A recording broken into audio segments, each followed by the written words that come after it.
അഭിമാനം പോരാട്ടമോ എന്നാണ് ചോദ്യം. സുജയ, പോരാട്ടം വേറെ ലെവലാണ് എന്നാണ് ഇപ്പോഴത്തെ ഒരു റോഡ് ഷോ 3 പേരുടെയും 3 ടീമിൻ്റെയും നടക്കുന്നത് കണ്ടിട്ട് എനിക്ക് തോന്നിയത്. പ്രചാരണം മാത്രമല്ല, അവസാന റൗണ്ടിലേക്ക് എത്തുമ്പോഴേക്കും അതൊരു മറ്റൊരു തലത്തിലേക്ക് ഉയർത്തുകയാണ്. അല്ലെങ്കിൽ ഒരു പോരാട്ടത്തിൻ്റെ ഇപ്പോൾ നമ്മൾ ഈ ഗോദയിലൊക്കെ ഇറങ്ങിയതിന് ശേഷം ഏറ്റവും ഒടുവിലത്തെ റൗണ്ടിലേക്ക് എത്തുമ്പോൾ നമ്മൾ കാണുന്ന ആ റൗണ്ട് വിജയിച്ചാലേ നിങ്ങൾക്ക് വിജയം ഉറപ്പിക്കാൻ കഴിയൂ എന്ന ഒരു തരത്തിലേക്ക് എത്തുന്ന ആ ഒരു രീതിയിലേക്ക് പി വി അൻവർ കടന്നിരിക്കുന്നു എന്നാണ് ഞാൻ മനസ്സിലാക്കുന്നത്. അതോടൊപ്പം തന്നെ ഇടതുപക്ഷവും അതേ ലൈനിലേക്ക് പോവുകയാണ്. ഇന്ന് എം വി ഗോവിന്ദൻ പറഞ്ഞ ഒരു സ്റ്റേറ്റ്മെൻ്റ് ഉണ്ട്. ഇപ്പോൾ ഭരണവിരുദ്ധ വികാരം 140 മണ്ഡലത്തിലും ഉണ്ടാകും എന്ന് പൊതുവെ നമുക്ക് പറഞ്ഞു പോകാമെങ്കിലും നിലമ്പൂരിൽ അതെങ്ങനെയാകും എന്നതാണ്. കാരണം ഭരണപക്ഷ എം എൽ എ രാജിവെച്ചതിന് ശേഷം നടക്കുന്ന തെരഞ്ഞെടുപ്പാണ്. എന്നിട്ട് ആ ഭരണപക്ഷ എം എൽ എ നേരെ വന്ന് അതായത് ഭരണപക്ഷത്തെ പാർട്ടിക്കെതിരെ മത്സരിക്കുകയാണ് മറുഭാഗത്ത് നിന്നുകൊണ്ട്. അതോടൊപ്പം തന്നെ പ്രതിപക്ഷത്ത് നിന്നുള്ള മത്സരവും നേരിടേണ്ടി വരികയാണ്. ഈ 9 വർഷക്കാലം ഈ മണ്ഡലത്തിൽ എന്തൊക്കെ സംഭവിച്ചു? കാരണം പി വി അൻവർ 2016 മുതൽ അവിടെ എം എൽ എ ആയിരുന്നല്ലോ. അപ്പോൾ ആ മണ്ഡലത്തിൽ എന്തൊക്കെ കാര്യങ്ങൾ ചെയ്തു ഇടതുപക്ഷം എന്ന് പറഞ്ഞ് സ്ഥാപിക്കുമ്പോൾ അതെല്ലാം പി വി അൻവർ ചെയ്തതാണ് എന്ന്, അല്ലെങ്കിൽ പി വി അൻവർ എന്ന എം എൽ എയിലൂടെ ചെയ്തതാണ്, എം എൽ എ ആയിരുന്നപ്പോൾ അയാളിലൂടെ ചെയ്തതാണ് എന്നതുകൂടി ഇടതുപക്ഷത്തിന് പറയേണ്ട ഒരു സാഹചര്യമാണ്. അങ്ങനെയാണല്ലോ സ്വാഭാവികമായും LDF വേഴ്സസ് UDF എന്നൊരു മത്സരമാണെങ്കിൽ പറയേണ്ടി വരിക. ഈ 9 വർഷക്കാലം ഞങ്ങൾ ഈ മണ്ഡലത്തിൽ ഇന്ന കാര്യങ്ങൾ ചെയ്തു. ആ മണ്ഡലത്തിലെ ഇപ്പോൾ നമ്മൾ ആകാശ ദൃശ്യങ്ങളൊക്കെ കാണുമ്പോൾ നിലമ്പൂരിൽ നല്ല റോഡുകളൊക്കെ ഉണ്ട്. അപ്പോൾ അതൊക്കെ ചെയ്തത് P V Anvar M L A ആയിരിക്കുമ്പോൾ ഇടതുപക്ഷമാണ് എന്ന് സമർത്ഥിക്കുമ്പോൾ ആ എം എൽ എ എവിടെ? ആ എം എൽ എ തന്നെ ഇതേ ഇടത് സർക്കാരിനെ കുറ്റം പറഞ്ഞിട്ടാണല്ലോ എതിരെ ഇപ്പുറത്ത് വന്ന് മത്സരിക്കുന്നത്. അപ്പോൾ അതുകൊണ്ട് ഇവിടുത്തെ ഒരു പോരാട്ടം എന്ന് പറയുന്നത് നേർക്കുനേർ അഭിമാന പോരാട്ടം നടത്തുന്നതിനും അപ്പുറത്തേക്ക് മാറിയിട്ടുണ്ട് എന്നതാണ് എൻ്റെ വിലയിരുത്തൽ. എം വി ഗോവിന്ദൻ മാസ്റ്ററോട് ഇന്ന് ചോദ്യങ്ങൾ ചോദിച്ചപ്പോൾ അദ്ദേഹം പറഞ്ഞത് വർഗീയതയ്ക്കെതിരാണ് പോരാട്ടം. ജമാഅത്തെ ഇസ്ലാമി എന്ന ഒറ്റ വിഷയത്തിൽ ഈ അവസാന ദിനങ്ങളിലും ആദ്യത്തെ കുറച്ച് ദിവസങ്ങളിൽ പ്രചാരണം നടത്തിയ ശേഷം മറ്റു വിഷയങ്ങളിലേക്ക് മാറുമെന്ന ഒരു തോന്നൽ ഇടയ്ക്ക് ഉണ്ടായിരുന്നു. എന്തായാലും കഴിഞ്ഞ ദിവസത്തെ വിവാദമൊക്കെ ആ ഒരു ഒറ്റ ദിവസം മാത്രം ചർച്ച ചെയ്തതിനു ശേഷം തിരിച്ച് വീണ്ടും ജമാഅത്തെ ഇസ്ലാമി എന്ന ഗോൾ പോസ്റ്റിലേക്ക് തന്നെ ഷിഫ്റ്റ് ചെയ്തിരിക്കുകയാണ് ഇടതുപക്ഷം. ഇന്നത്തെ ദിവസവും അതിൽ ഊന്നി തന്നെയാണ് സംസാരിച്ചത്. മുഖ്യമന്ത്രിയായാലും എം വി ഗോവിന്ദനായാലും വർഗീയതയ്ക്കെതിരാണ് പോരാട്ടമെന്ന് എം വി ഗോവിന്ദൻ പറയുന്നു. അതോടൊപ്പം തന്നെ ഭരണത്തിന്റെ വിലയിരുത്തലാണോ എന്ന് ചോദിക്കുമ്പോൾ വളരെ കോൺഫിഡന്റ് ആയിട്ട് പറയുകയാണ്, നിലമ്പൂർ ഉപതെരഞ്ഞെടുപ്പ് ഭരണത്തിന്റെ വിലയിരുത്തൽ ആകട്ടെ, ഭരണത്തെ വിലയിരുത്തുന്നതിനോട് ഒരു എതിർപ്പുമില്ല. അപ്പോൾ ആ കോൺഫിഡൻസ് എവിടെ നിന്നാണ് വരുന്നത് എന്നതാണ് നമ്മൾ നോക്കിക്കാണേണ്ടത്.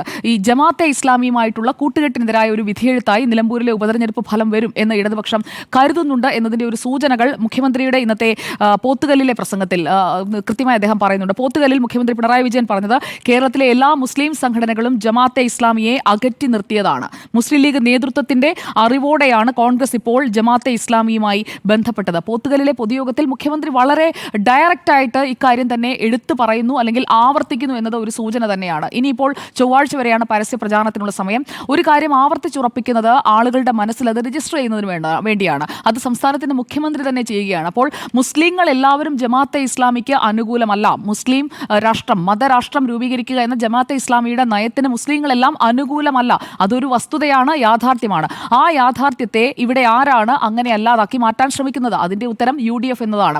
UDF സംവിധാനം ഒന്നിച്ചാണ് വെൽഫെയർ പാർട്ടിയുടെ വോട്ട് നേടാൻ തീരുമാനിച്ചത് എന്ന് VD സതീശൻ പറയുമ്പോൾ അതിൽ ലീഗും ഉൾപ്പെടുന്നു. അതേക്കുറിച്ച് പിന്നീട് വിശദമായി പറയാം എന്ന് പറയുന്നതല്ലാതെ ജമാഅത്തെ ഇസ്ലാമിയുടെ അസ്തിത്വം എന്താണ് എന്ന ചോദ്യത്തിന് ലീഗിന്റെ ഒരു നേതാവ് പോലും ഈ നിമിഷം വരെ മറുപടി പറയുന്നില്ല എന്നതും ജനങ്ങൾ കണ്ടുകൊണ്ടിരിക്കുമ്പോഴാണ് നിലമ്പൂരിൽ വന്ന് മുഖ്യമന്ത്രി ഇക്കാര്യം ആവർത്തിച്ച് ഉറപ്പിക്കാൻ ശ്രമിക്കുന്നത്.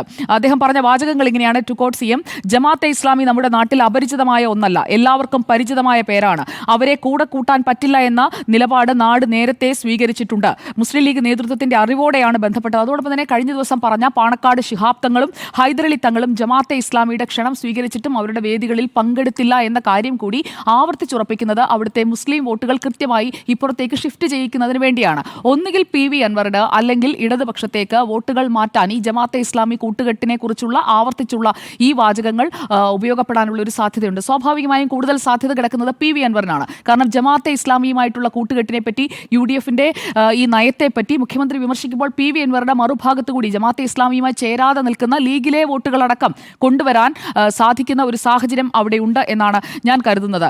ജമാഅത്തെ ഇസ്ലാമി മതരാഷ്ട്രവാദം ഉപേക്ഷിച്ചു എന്ന രീതിയിലുള്ള ഒരു സ്റ്റേറ്റ്മെന്റ് AICCയുടെ ഭാഗത്ത് നിന്ന് KC വേണുഗോപാൽ അടക്കം അത് എൻഡോഴ്സ് ഫോക്കസ് ചെയ്യുന്നത് നമ്മൾ കാണുന്നില്ല. ഇന്ന് പ്രിയങ്ക ഗാന്ധി പ്രസംഗിക്കുമ്പോൾ പ്രിയങ്ക ഗാന്ധി മൂത്തേടത്തും ചന്തക്കുന്നിലും പ്രസംഗിക്കുന്നുണ്ട്. എന്നാൽ അവിടെയൊന്നും ഈ ജമാഅത്തെ ഇസ്ലാമി ബന്ധത്തെക്കുറിച്ച് പറയാൻ പ്രിയങ്ക ഗാന്ധി തയ്യാറാകുന്നില്ല. അല്ലെങ്കിൽ അവരുടെ പ്രസംഗത്തിൽ കൂടുതൽ സമയവും അവർ പറയുന്നത് വന്യജീവി പ്രശ്നത്തെക്കുറിച്ചും ആശാസമരത്തെക്കുറിച്ചും പെൻഷനെക്കുറിച്ചും ഒക്കെയാണ്. അപ്പോൾ ഈ ഒരു വിഷയം അവരെല്ലാവരും മാറ്റിവെക്കുകയാണ്. അത് പിന്നീട് പറയാമെന്ന് പറഞ്ഞുകൊണ്ട് കഴിഞ്ഞ ദിവസം വാർത്താസമ്മേളനം നടത്തിയ സാദിഖ് അലി തങ്ങളെ കൊണ്ട് അതിന് മറുപടി പറയിക്കാതെ പി കെ കുഞ്ഞാലിക്കുട്ടി മാറ്റിവിടുകയാണ്. ഇന്ന് സംസാരിക്കുന്ന ലീഗ് നേതാക്കളെല്ലാം ഈ നിമിഷം വരെ ആരും ഈ വാദം അത് ശരിയാണെന്നോ തെറ്റാണെന്നോ പറയാതെ അതിൽ നിന്ന് സ്ലിപ്പ് ചെയ്യുകയാണ്. അങ്ങനെ സ്ലിപ്പ് ചെയ്യുന്ന ആ നിലപാട് അത് കേവലം കുറച്ച് വോട്ടുകൾക്ക് വേണ്ടിയാണ്. ഇപ്പോൾ നിങ്ങളൊക്കെ പറഞ്ഞതുപോലെ 4000 വോട്ടാണ് ഉള്ളതെങ്കിൽ ആ 4000 വോട്ടിന് വേണ്ടി ലീഗിന്റെ വോട്ടെന്ന് പറഞ്ഞാൽ എങ്ങനെ പോയാലും ഒരു 40,000 വോട്ടെങ്കിലും കാണുമല്ലോ ലീഗിന്. അല്ലെങ്കിൽ ലീഗിന് സ്വാധീനിക്കാൻ കഴിയുന്ന വോട്ട് എന്നുള്ളത് ആ മണ്ഡലത്തിൽ ഒരു 40,000 എങ്കിലും വരുമല്ലോ. അപ്പോൾ 4000 ആണോ 40,000 ആണോ വലുത്? ആ 40,000 ആളുകളുടെ മനസ്സിലേക്ക് ജമാഅത്തെ ഇസ്ലാമിയെ കൂടെ കൂട്ടിയാൽ മാത്രമേ ജയിക്കാൻ കഴിയൂ എന്നൊരു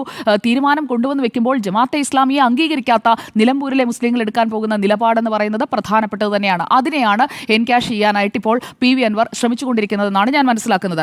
ഇവിടെ ഇപ്പോൾ നല്ല മഴയാണ്, റെഡ് അലേർട്ട് പ്രഖ്യാപിച്ചിരിക്കുകയാണ്. അപ്പോൾ ഒരു മഴക്കാലത്ത് പ്രചാരണത്തിൽ കുറച്ച് ആളുകളുടെയൊക്കെ ഒരു ശോഷണം ഉണ്ടാകും, അല്ലെങ്കിൽ കുറച്ച് പേരൊക്കെ വിട്ടുനിൽക്കും, വഴികളിലൊക്കെ ആൾക്കൂട്ടം ഉണ്ടാകാതിരിക്കും. എന്നാൽ ഇന്ന് നടന്ന 3 പരിപാടികൾ, ആര്യാടൻ ഷൗക്കത്തിനായി പ്രചാരണത്തിനായി പ്രിയങ്ക ഗാന്ധി എത്തുന്നു, അതുപോലെ തന്നെ എം സ്വരാജിനായി മുഖ്യമന്ത്രി പിണറായി വിജയൻ വിവിധ പൊതുയോഗങ്ങളിൽ സംസാരിക്കുന്നു. അതിൻ്റെ കൂടെ തന്നെ അതേ രീതിയിൽ അല്ലെങ്കിൽ അതിനേക്കാൾ കുറച്ചുകൂടി ആളെ കൂട്ടുന്ന രീതിയിൽ ഒരു സ്വതന്ത്ര സ്ഥാനാർത്ഥി കത്രിക ചിഹ്നത്തിൽ മത്സരിക്കുന്ന പി വി അൻവർ ആളെ കൂട്ടുകയാണ്. അത് യൂസഫ് പഠാനെ കാണാൻ വേണ്ടി വന്ന ആളാണോ അതോ പി വി അൻവർ എന്ന് പറയുന്ന സ്വതന്ത്ര സ്ഥാനാർത്ഥിക്കുള്ള പിന്തുണയാണോ എന്നതുകൂടി ഈ തെരഞ്ഞെടുപ്പിൽ നമ്മൾ അറിയാൻ പോവുകയാണ്. യൂസഫ് പഠാനും മഹുവ മൊയ്ത്രയും ഒക്കെ എത്തുമെന്ന് നേരത്തെ തന്നെ പ്രഖ്യാപിച്ചിരുന്നു. മാത്രമല്ല പി വി അൻവറിന്റെ ഇന്ന് ഉച്ചയോട് കൂടിയിട്ട ഫേസ്ബുക്ക് പോസ്റ്റ് ഗതാഗത കുരുക്കുണ്ടാകും, അതുകൊണ്ട് നിങ്ങൾ യാത്രാ സൗകര്യങ്ങളൊക്കെ എങ്ങനെയായിരിക്കണം എന്നൊക്കെ സംബന്ധിച്ചുള്ളൊരു പോസ്റ്റൊക്കെ അൻവർ ഇട്ടിരുന്നു. അപ്പോൾ അതൊക്കെ കാണുമ്പോൾ ഇത്രയധികം വാഹനങ്ങൾ വരുമോ, ആളുകൾ വരുമോ എന്നൊക്കെയുള്ളൊരു തോന്നൽ ഒരു പക്ഷേ ഉണ്ടായേക്കാം. പക്ഷേ ഇന്നത്തെ ആ ദൃശ്യങ്ങൾ നമ്മൾ കണ്ടാൽ ആ ജാഥയിൽ ആൾക്കൂട്ടം ഉണ്ടായിരുന്നു എന്നത് വ്യക്തമാണ്. ആ ആൾക്കൂട്ടം കാണാൻ വേണ്ടിയിട്ടാണെങ്കിൽ വണ്ടി എടുത്ത് പുറകെ നടക്കുമോ? അല്ല, യൂസഫ് പഠാനെ കാണാൻ വരുന്നവരാണെങ്കിൽ അൻവറിനെ ജയ് വിളിക്കേണ്ട കാര്യമില്ല. യൂസഫ് പഠാനെ കണ്ടിട്ട് പോയാൽ മതി. അവിടെ വന്നു നിൽക്കുന്ന ആളുകൾ, വഴിയുടെ ഓരത്ത് നിൽക്കുന്ന ആളുകളും ചേലക്കര കണ്ടിരുന്നു. ഓക്കെ, അത് അസൂയാലുക്കൾക്ക് എന്തും പറയാമല്ലോ. അവിടെ മത്സരിച്ച സുധീർ ആണെങ്കിൽ ഞാൻ താങ്കളെ അല്ല കേട്ടോ ഉദ്ദേശിച്ചത്, അങ്ങനെയൊക്കെ പറയുന്ന ആളുകളെയല്ല ഞാൻ. ആ വന്നവരിൽ വണ്ടിയൊക്കെ ഓടിച്ചു വന്ന പലരുടെ മുഖം കണ്ടപ്പോൾ ചേലക്കര കണ്ട പോലെ തോന്നി, അത്രയേ പറഞ്ഞുള്ളൂ. ഓക്കെ, ഡോക്ടർ അരുണിന് നല്ല ഓർമ്മശക്തിയല്ല, എന്നും അങ്ങനെ തന്നെ ആയിരിക്കട്ടെ. എന്തായാലും ഇവിടെ ഇപ്പോൾ ഈ ആൾക്കൂട്ടം വരുമ്പോൾ ഞാൻ അതേക്കുറിച്ചും പറഞ്ഞു വരാം. ആൾക്കൂട്ടം വരുമ്പോൾ ആൾക്കൂട്ടത്തെ പുറമേ നിന്ന് ഇറക്കിയതാണ്, അല്ലെങ്കിൽ 500 രൂപയും ബിരിയാണിയുമാണ്, അതുമല്ല എന്നുണ്ടെങ്കിൽ ജൂനിയർ ആർട്ടിസ്റ്റുകളെ ഇറക്കിയതാണ് എന്നൊക്കെയുള്ള വാദങ്ങളാണ് ഉള്ളതെങ്കിൽ 19-ാം തീയതി പോളിംഗ് ബൂത്തിലേക്ക് പോകുമ്പോൾ പി വി അൻവറിന് ആത്മവിശ്വാസത്തോടെ ഇപ്പോഴും ആവർത്തിക്കാൻ കഴിയുന്നത് എന്തുകൊണ്ടാണ്? അവിടെ സുധീർ മത്സരിക്കുന്നതും അതുപോലെ തന്നെ മിൻഹാജിനെ മത്സരിപ്പിക്കാൻ നിർത്തി പിന്നീട് പിന്മാറി. അപ്പോൾ സുധീർ മത്സരിക്കുന്നത് പോലെയാണോ സ്വന്തം മണ്ഡലത്തിൽ, അതായത് MLA ആയിരുന്ന മണ്ഡലത്തിൽ ഒരാൾ വീണ്ടും ഒരു തെരഞ്ഞെടുപ്പിന് ഇറങ്ങുകയാണ്? അങ്ങനെ പി വി അൻവറിനെ എഴുതി തള്ളേണ്ടതില്ല, പുച്ഛിക്കേണ്ടതും പരിഹസിക്കേണ്ടതും ഇല്ല എന്നാണ് എൻ്റെ വ്യക്തിപരമായ ടേക്ക്. കാരണം അയാൾ മത്സരിക്കട്ടെ, അയാളുടെ കരുത്ത് എത്രത്തോളം ഉണ്ട്. ഇപ്പോൾ മുന്നണികൾ ഭയപ്പെടുന്നുവെന്ന് താങ്കൾ തന്നെയാണല്ലോ പറഞ്ഞത്, അതിനുശേഷമാണല്ലോ ഇപ്പോൾ ഈ സ്റ്റേറ്റ്മെന്റിലേക്ക് എത്തുന്നത്. അപ്പോൾ മുന്നണികൾ ഭയപ്പെടുന്ന രീതിയിൽ എവിടെ നിന്നാണ് വോട്ട് കൊണ്ടുപോവുക എന്ന ഒരു തോന്നൽ അത് ഉണ്ടാക്കാൻ അൻവറിന് സാധിക്കുന്നുണ്ടെങ്കിൽ അയാൾ ഒരു പോരാളിയാണ്, അയാൾ ഒരു ഫൈറ്ററാണ്, അയാൾ ഒരു കോസിന് വേണ്ടിയാണ് രാജിവെച്ചതെന്ന് പറയുന്നു. അതിനുവേണ്ടി തന്നെ അയാൾ ഉറച്ചു നിൽക്കുന്നു. അവസാനം ഗതികെട്ട് മത്സരിക്കാൻ ഇറങ്ങേണ്ടി വരുന്നു. കാരണം അയാളെ UDF-ൽ കൂടെ കൂട്ടുമെന്ന് പറഞ്ഞ് ആ രീതിയിൽ ഇടതുപക്ഷത്തിനെതിരെ മുഖ്യമന്ത്രിക്കെതിരെയൊക്കെ ആവർത്തിച്ച് പറയിപ്പിച്ചതിന് ശേഷം വഴിയിലിട്ടിട്ട് പോവുകയാണ് ചെയ്തത്. അപ്പോൾ അയാൾക്ക് ആ വഴിയിൽ നിന്ന് എഴുന്നേറ്റ് നടക്കാൻ അയാൾക്ക് ഈ തെരഞ്ഞെടുപ്പിൽ മത്സരിക്കുകയല്ലാതെ മറ്റൊരു ചോയ്സ് ഇല്ല. അത് അയാൾ ചെയ്യുന്നു. അയാളുടെ പാർട്ടിയായ തൃണമൂൽ കോൺഗ്രസിന്റെ ഒരു മുതിർന്ന നേതാവ് തന്നെ യൂസഫ് പഠാൻ തന്നെ ഒരു മുൻ ക്രിക്കറ്റ് താരമാണ്. മുൻ ക്രിക്കറ്റ് താരം എന്നുള്ളത് ഒരു അഡ്വാൻറ്റേജ് ആണ്. അയാൾ വരുന്നു. ഇപ്പോൾ എം മുകേഷ് MLA വരുമ്പോഴേക്കും സിനിമാ താരത്തിലെ MLA ആക്കിയത്. അതുപോലെ യൂസഫ് പഠാൻ വരുമ്പോൾ അതനുസരിച്ചുള്ള ആളും ഉണ്ടാകും. തൃണമൂൽ കോൺഗ്രസിന്റെ പതാകകൾ നമ്മൾ കണ്ടിരുന്നു. സ്വതന്ത്ര സ്ഥാനാർത്ഥിക്ക് വേണ്ടി തൃണമൂൽ കോൺഗ്രസ് ഇറങ്ങുന്നതാണ്. അപ്പോൾ നമ്മൾ എല്ലാവരുടെയും പോരാട്ടം എന്ന് പറയുന്നത് അതിനൊരു ഡിഗ്നിറ്റി കൊടുത്ത് സംസാരിക്കണം എന്നുള്ളതാണ് എൻ്റെ വ്യക്തിപരമായ ടേക്ക്. അതുകൊണ്ടാണ് ഞാൻ ഇത്രയും കാര്യങ്ങൾ പറഞ്ഞത്. ഇനിയിപ്പോൾ ഈ പെൻഷനെ കുറിച്ച് പറയാം. പ്രിയങ്ക ഗാന്ധി എന്ന് പറഞ്ഞത് എന്താണ്? LDF പെൻഷനെ രാഷ്ട്രീയവൽക്കരിച്ചു. അത് KC വേണുഗോപാൽ പറഞ്ഞതിനുള്ള ഒരു എൻഡോഴ്സ്മെന്റ് AICCയുടെ ജനറൽ സെക്രട്ടറി ആണല്ലോ പ്രിയങ്ക ഗാന്ധി. അപ്പോൾ കോൺഗ്രസിന്റെ ഒരു പ്രഖ്യാപിത നിലപാടായി നമുക്കതിനെ കാണാം. കാരണം ദേശീയ നേതൃത്വത്തിന്റെ ഭാഗമായ പ്രിയങ്ക ഗാന്ധി എന്ന MP-യും വന്ന് പറയുന്നത് പെൻഷൻ സമയത്ത് നൽകേണ്ടതാണ്, തോന്നുമ്പോൾ നൽകേണ്ടതല്ല. അതൊരു പൊളിറ്റിക്കൽ സ്റ്റേറ്റ്മെന്റ് ആണ് അവർ നടത്തിയത്. അതിനാണ് മുഖ്യമന്ത്രി മറുപടി പറയുന്നത്. അപ്പോൾ ആ മറുപടി ഏത് രീതിയിലാണ് ഇനിയിപ്പോൾ പ്രതിഫലിക്കാൻ പോവുക? പെൻഷൻ കിട്ടുന്നുണ്ടോ? പെൻഷൻ കിട്ടിയവരെല്ലാവരും പെൻഷൻ തന്ന സർക്കാരിന് അനുകൂലമായി വോട്ട് ചെയ്യുമോ? അതോ പെൻഷൻകാരൊക്കെ അൻവറിനെ ചതിച്ച മുന്നണികൾക്ക് എതിരായി വോട്ട് ചെയ്യുമോ? അതുകൂടി നമുക്ക് എന്തായാലും കാണേണ്ടിയിരിക്കുന്നു. പിന്നെ അതുപോലെ തന്നെ പി വി അൻവർ കളി ജയിക്കില്ല അല്ലെങ്കിൽ PV Anvar player of the match ആകില്ല എന്ന് നമ്മൾ ഇപ്പോഴേ ഒരു ജഡ്ജ്മെന്റിലേക്ക് പോകേണ്ട. കാരണം പല കളികളും ജയിക്കുന്നതിനേക്കാൾ പ്രധാനമാണ് ജയം ഉറപ്പിച്ചവരെ തോൽപ്പിക്കുക എന്നത്. കാരണം ഫൈനലിൽ ആര് വിജയിക്കണമെന്ന് തോൽപ്പിക്കുന്നയാൾ അത് PV അൻവർ ആയിക്കൂടാ എന്നില്ലല്ലോ. അതുകൊണ്ട് എഴുതി തള്ളേണ്ടതില്ല ഈ ഘട്ടത്തിൽ എന്നതാണ് എൻ്റെ അഭിപ്രായം. അതോടൊപ്പം തന്നെ PV അൻവർ ഇപ്പോൾ ജനങ്ങൾക്ക് നേരിട്ട് വിളിക്കുമ്പോൾ കിട്ടുന്ന ഒരു MLA അങ്ങനെ ആയിരുന്നത് കൊണ്ടാകുമല്ലോ കഴിഞ്ഞ തെരഞ്ഞെടുപ്പിൽ 2021 VV പ്രകാശ് എന്ന് പറയുന്ന ജനകീയനായ ആൾ ആര്യാടൻ ഷൗക്കത്തിനേക്കാൾ സ്വന്തം നിലയിൽ തന്നെ വോട്ടുകളുള്ള മണ്ഡലത്തിൽ എല്ലാവർക്കും ഇഷ്ടമുള്ള ഒരു സ്ഥാനാർത്ഥി മത്സരിക്കുമ്പോഴും ഭൂരിപക്ഷം കുറയുന്നതല്ലാതെ അൻവറിനെ തോൽപ്പിക്കാൻ അവിടെ കഴിയുന്നില്ല. അയാൾ അവിടെ പ്രചാരണത്തിനുണ്ടായിരുന്നത് ഏകദേശം കുറച്ച് ദിവസങ്ങൾ മാത്രമാണ് എന്നതും നമ്മുടെ മുന്നിലുള്ള കാര്യമാണ്. അപ്പോൾ അങ്ങനെ ക്രാഷ് ലാൻഡ് ചെയ്തു വന്ന തെരഞ്ഞെടുപ്പിൽ മത്സരിച്ച PV അൻവറിനേക്കാൾ ഇപ്പോൾ കുറെ കാലമായി ആ മണ്ഡലത്തിലെ പ്രശ്നങ്ങൾ തന്നെ ആവർത്തിച്ച് പറഞ്ഞുകൊണ്ടിരിക്കുന്നു. അൻവറിന്റെ വാദങ്ങൾ ഏറ്റെടുക്കുന്ന UDF നെയാണ് നമ്മൾ കാണുന്നത്, അല്ലാതെ UDF സ്വന്തം നിലയ്ക്ക് കൊണ്ടുവരുന്നതല്ല.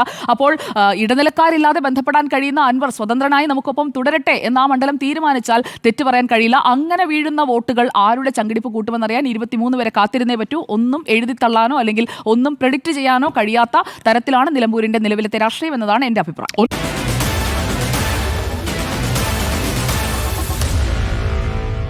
Meet the editors.